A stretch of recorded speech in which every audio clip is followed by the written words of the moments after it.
Hello नमस्कार दोस्तों। आपको आज रिसेंटली एक ऐसी इंसिडेंट के बारे में बताना चाहूँगा जो इंसिडेंट फ़िलहाल कुछ दिनों से बहुत ही न्यूज़ में है और न्यूज़ में हमेशा इसलिए रह रहा है ताकि बहुत सारे ऐसे मुस्लिम कंट्रीज़ हैं जो यूएई के ख़िलाफ़ है। आखिर क्या ऐसी गलती यूएई ने कर दिया है कि यूएई के ख़िलाफ़ पूरे मुस्लिम कंट्रीज़ सब उसके अगेंस्ट में है और वो कह रहे हैं कि अगर आप ऐसे कर रहे हो तो हम आपका कभी साथ नहीं देंगे। We will not continue our unity forever. तो ऐसे मामलात आ गए जहाँ पे ऑलमोस्ट अंदाज़ा लगाया जाता है कि 57 या 58 मुस्लिम कंट्रीज़, लेकिन इन मुस्लिम कंट्रीज़ की यूनिटी थी इससे पहले, लेकिन फ़िलहाल ये यूनिटी टूट रही है। क्यों? क्योंकि आखिर प्रॉब्लम ये है कि इज़राइल से हमेशा इनका कनेक्शन बहुत ही लूज़ रहता था, बहुत ही वीक रहता था, क्योंकि इनके दरमियान हमेशा लड़ाई झगड़े वॉर्स होते रहते थे। आखिर वॉर्स कब शुरू हुआ? ये आपके जहन में कुछ सवाल होते होंगे कि आखिर कौन सी वार किस वजह से इज़राइल से वार होती थी हमेशा मुस्लिम कंट्रीज़ की। तो आखिर वार ये हुआ, आखिर प्रॉब्लम ऐसे स्टार्ट होती है कि 1948 में इज़राइल को एक अपना कंट्री बनाने की घोषित किया जाता है। यूनाइटेड स्टेट ऑफ अमेरिका क्या करती है कि इज़राइल को एक अपना इंडिपेंडेंट स्टेट घोषित कर देती है, वो अपना एक देश और अपना मुल्क बना लेता है। उसको बनाने के बाद क्या होता है कि जितने भी मुस्लिम कंट्रीज़ होते हैं वो कोई एक्सेप्ट नहीं करते हैं कि Israel will be an independent country और state in the Gulf countries.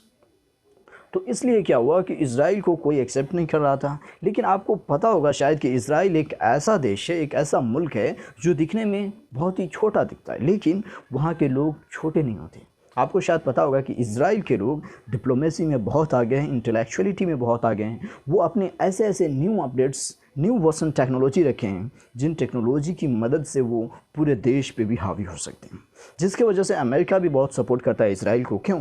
क्योंकि इनकमिंग टेक्नोलॉजी की पूरी महारत इज़राइल के पास है और वहाँ के जो भी डिप्लोमेट्स हैं वो नई नई इन्वेंशंस करते हैं in the field of technology. उस टेक्नोलॉजी के बदौलत क्या हुआ कि इज़राइल ने बहुत ऐसे वार्स जीती। जब इन्होंने इंडिपेंडेंट कंट्री घोषित कर दिया इज़राइल को, तो उस वक्त क्या हुआ कि पूरी की पूरी जितनी भी मुस्लिम कंट्रीज़ थी वो कोई एक्सेप्ट नहीं कर रही थी। क्यों एक्सेप्ट नहीं कर रही थी? कि वो नहीं चाहते थे कि गाज़ा वगैरह जो भी है वो सारे इनके अंडर में आए।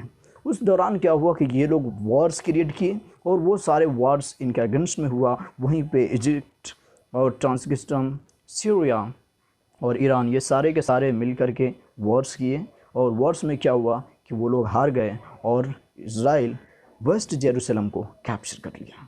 इस घटना को होने के बाद क्या हुआ कि इज़राइल के साथ हमेशा मुस्लिम कंट्रीज़ का तनाव बढ़ता गया। क्यों तनाव बढ़ता गया? क्योंकि हमेशा कभी न कभी कोई ना कोई ओकेशन पे इज़राइल के साथ हमेशा मुस्लिम कंट्रीज़ वार करते थे और हमेशा इनका झगड़ा चलता रहता था। जैसे कि इनका एक झगड़ा हुआ 1956 में, स्विस क्राइसिस जब आया था उस दौरान भी इज़राइल के साथ उनकी वार हुई थी। उसी के साथ साथ 1967 में भी उनका 6 डे वार हुआ था। 6 दिन का उनके दरमियान वार हुआ था, जंग हुआ था। उस दौरान भी इज़राइल ने उन सारे को कॉम्पीट किया और उसके बाद विक्ट्री हासिल की। फिर उसी के दौरान 1973 में भी योम किपू वार हुआ। योम किपू वार वहाँ के बहुत फेमस वार हुआ। उस दौरान भी उन्होंने विक्ट्री हासिल की इज़राइल ने। क्यों इज़राइल इतना विक्ट्री कर रहा था? इस दौरान, इस वार के दौरान क्या हुआ कि सिनाई पेनिसुला और गाज़ा स्ट्रिप, जो एक इजिप्ट का एरिया था, उस एरिया को इज़राइल ने कैप्चर कर लिया। फिर उसके बाद क्या हुआ, ईस्ट जेरूसलम और वेस्ट बैंक, जो एक जॉर्डन का पार्ट था, उसको भी इज़राइल ने कैप्चर कर लिया। फिर उसके बाद क्या हुआ, गोलान हाइट्स, जो सीरिया का एक पार्ट था, उसको भी इज़राइल ने कैप्चर कर लिया। अब क्या हुआ कि जब भी जंग होता था, जब भी वार होता था, तो इज़राइल कोई ना कोई एरिया को कैप्चर कर ही लेता था, अपने अगल बगल के, अपने पड़ोसी मुल्क के एरिया को वो अपने अंडर में, अपने कंट्रोल में रख लिया करता था।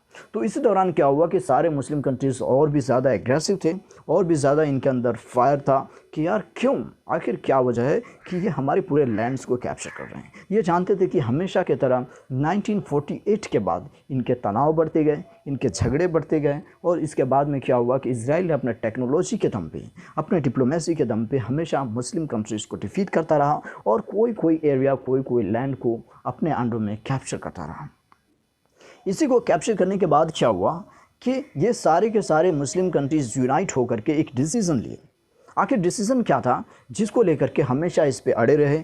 वो एक बहुत ही अड़ियल इनका चैलेंज था और इनका अपना एक स्टेटमेंट था। उन्होंने स्टेटमेंट ये दिया कि हम एक 3 नोज़ बनाएंगे। 3 नोज़ बनाएंगे, आप मत समझना कि ना की बात कर रहा हूँ मैं। 3 नोज़ का मतलब कि 3 गो ऐसा नहीं वाला एग्रीमेंट रहेगा इनके साथ। सबसे पहला इनके दरमियान जो एग्रीमेंट था कि सारे मुस्लिम कंट्रीज़ जितने भी हैं 58 या 57 मुस्लिम कंट्रीज़, वो सारे के सारे आपस में मिलकर कोई भी ऐसा पीस डील नहीं करेंगे। No peace deal with Israel, no talks with Israel as well as no recognition with Israel. कोई इसराइल के साथ पहचान नहीं रहेगी, कोई बातचीत नहीं रहेगी इसराइल के साथ, और कोई पीस डील भी इसराइल के साथ नहीं होगा। इस मैटर को लेकर के काफ़ी डिस्कशन हुआ और सारे के सारे मुस्लिम कंट्रीज़ इसको एक साथ ले लिए और इसको लेकर के हमेशा कंटिन्यू किए। लेकिन फ़िलहाल आखिर ऐसा क्या हो रहा है जिसको लेकर के पूरे मुस्लिम कंट्रीज़ और जितने भी इटली, ईरान के जितने भी मुस्लिम्स हैं वो सारे के सारे प्रोटेस्ट कर रहे हैं यूएई के ख़िलाफ़? आखिर क्या वजह है? आइए आपको अब कहानी समझ में आएगी कि इसराइल और दूसरे और भी कंट्रीज़ है वो सारे के सारे मुस्लिम कंट्रीज़ वो प्रोटेस्ट क्यों कर रहे हैं। सबसे पहली बात है कि रिसेंटली क्या हुआ कि 1978 में इज़राइल के साथ पहला पीस एकॉर्ड साइन करने वाला देश रहा वो है इजिप्ट। क्योंकि कुछ दिनों बाद इजिप्ट ने अपने आप में फ़ैसला किया कि ये बार बार की लड़ाई और बार बार की जंग से बेहतर है कि हम पीस डील साइन कर लें वहाँ से, क्योंकि वो पहला कंट्री है जो इज़राइल से पीस डील साइन किया। उनके आपस के दरमियान में एक एग्रीमेंट बना कि इस एग्रीमेंट के दौरान हम आपस में कभी लड़ाई नहीं करेंगे, हमारे प्रोडक्ट्स, हमारे जितने भी सामान होंगे वो सारे के सारे आपकी कंट्रीज़ में जाएंगे और आपकी कंट्री से हमारे मीन्स जो भी है बिज़नेस रिलेटेड या प्रोफेशनल रिलेटेड जो भी एक्सपोर्ट या इम्पोर्ट का सामान है वो सारे के सारे हमारे काम चलते रहेंगे, हमारे दरमियान कोई वार्स नहीं होगा, आपके जो भी मिलिट्री है या मिलिटेंट्स है वो कोई भी रुकावट नहीं पैदा करेंगे। तो इसको लेकर के वॉर्स का मेला या झमेला सब कुछ खत्म हो गया। लेकिन अब हुआ क्या कि 1994 में जॉर्डन उसके बगल का देश है, उसने भी क्या किया कि पीस एग्रीमेंट कर लिया। किससे? इसराइल से। क्योंकि वो भी जानता था कि इसकी बहुत सारी मुश्किलात है, बहुत सारे परेशानी में वो भी समझता था अपने देश के हालात संभाले या इनसे जंग करता रहे। वो जान रहा था कि जब भी हम जंग करते हैं तब भी हमारे कुछ न कुछ एरिया, कुछ न कुछ लैंड्स, कुछ न कुछ हमारे कंट्रीज़ के पार्ट उनके कैप्चर में हो जाते हैं। तो इसलिए बेहतर होगा कि हम उनसे कुछ पीस डील कर लें ताकि हमारे दरमियान के जो भी आपसी मामलात है, आपसी इश्यूज़ हैं, पर्सनल इश्यूज़ है वो सारे के सारे ख़त्म कर लिए जाए। जब ये भी एग्रीमेंट इन लोगों ने भी एक्सेप्ट किया था तो उसी तरह मुस्लिम कंट्रीज़ इनके ऊपर भी रिएक्शन डाला था। लेकिन अब बारी आई है यूएई का। यूएई ने अभी फ़िलहाल डिसीज़न लिया है कि हम भी पीस एग्रीमेंट जो इज़राइल के साथ डील करेंगे। क्यों? क्योंकि यूएई और टर्की ये दोनों एक सुपर पावर कंट्री है मुस्लिम वर्ल्ड की। हमेशा यूएई और टर्की के बीच में एक तनाव रहता है हमेशा। क्यों? आखिर क्यों तनाव रहता है? शायद आप इस मामले को जानते होंगे कि मुस्लिम वर्ल्ड में स्टार्टिंग से लेकर के अभी तक यूएई चाहता है कि हम सारे मुस्लिम कंट्रीज़ में सुपर पावर रहें और वहीं पर टर्की चाहता है कि हम सबसे सुपर पावर हैं पूरे मुस्लिम वर्ल्ड में। तो इनका यही बात को लेकर के इन दोनों में जमती नहीं है, बनती नहीं है। इसी को लेकर के इनकी आपसी मामलात भी उतने अच्छे नहीं हैं, बातचीत नहीं होती है, कोई इनके दरमियान कोई डील्स नहीं है।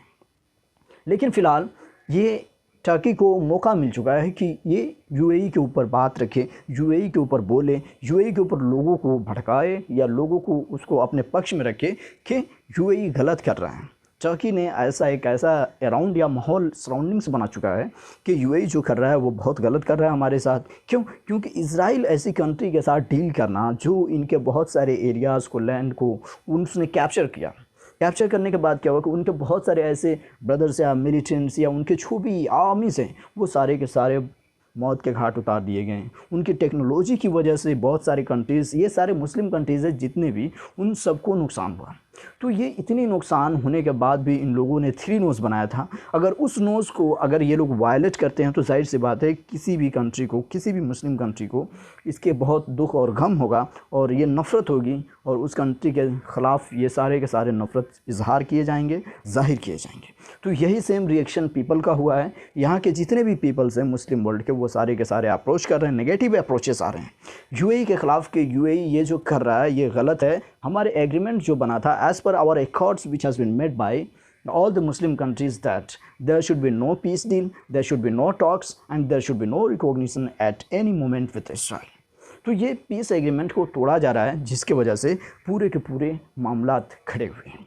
फ़िलहाल आपको समझाने के लिए हम कुछ गूगल मैप्स पे ले चलेंगे आपको कि वहाँ पे आपको नक्शा के मुताबिक बताएंगे कि कौन सा इज़राइल है, उसके अगल बगल कौन सी कंट्रीज़ है और क्या क्या मामलात हुए हैं वो सारे के सारे आइए उसमें हम आपको दिखाते हैं। अभी फ़िलहाल ग्लोबल मैप में हम लोग चले आए हैं और इस मैप में हम दिखाना चाहेंगे कि कहाँ पे है इज़राइल और कहाँ पे है जॉर्डन। देखिए यहाँ पे जैसे ही हमने जूम कर रहा हूँ तो यहाँ पे आपको दिख रहा है कि इज़राइल है। तो इज़राइल को जस्ट हम बताना चाहेंगे कि देखिए यहाँ पे इज़राइल है, ये है इज़राइल, इसके बगल में है जॉर्डन और इसके बगल में है इजिप्ट। ओके, तो वहीं से और भी यहाँ पे इज़राइल से लेकर के यहाँ पे यूएई चला आता है। ठीक है, तो ये हैं इनके सिचुएशंस और यहाँ पे आप देख सकते हैं कि इज़राइल से लेकर के यहाँ पे सऊदी अरबिया यूएई वो यहाँ पे रिलेटिव्स होता है। तो आप यहाँ पे इमेजिन करो कि कितना छोटा मुल्क है Israel. You can imagine that this is the reason that Israel having. तो यहाँ पे मैंने कहा कि कुछ ऐसे एरियाज़ थे, कुछ ऐसे पार्ट्स थे जिसको इज़राइल ने लड़ाई के दरमियान इसको अपने अंडर में कर लिया, कैप्चर कर लिया। देखो यहाँ पे जैसे मैं बता रहा हूँ कि यहाँ पे जेरूसलम है, इसको भी इसने कैप्चर कर चुका है, जो इसके पार्ट्स हैं। और वहीं पे और भी मैं बताऊँ आपको तो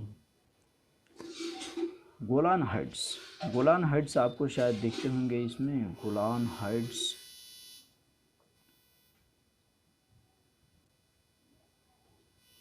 ये है गाज़ा स्ट्रिप, इसको भी इसने कैप्चर कर लिया है लड़ाई के दौरान। तो ये सारे एरियाज़ हैं, कुछ एरियाज़ यहाँ पे शो नहीं कर रहे हैं, तो मैं चाहूँगा कि उसको भी शो आउट करने का।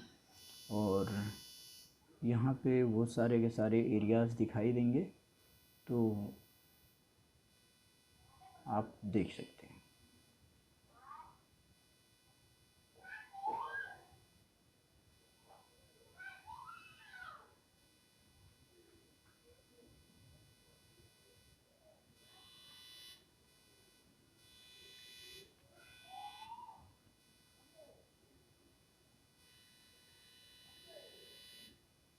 तो ये थी issue with Israel and UAE.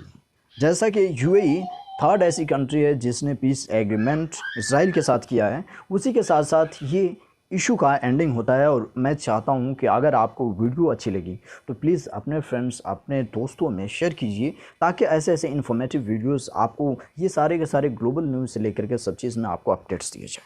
अगर आपको मेरा काम अच्छा लगता है तो you can support at patreon.com/taplogy। वहाँ पे आप सपोर्ट कर सकते हैं ऐसे ऐसे काम के लिए, ऐसे ऐसे इन्फॉर्मेटिव वीडियोस लाने के लिए। Thank you very much and have a nice day. Meet you soon.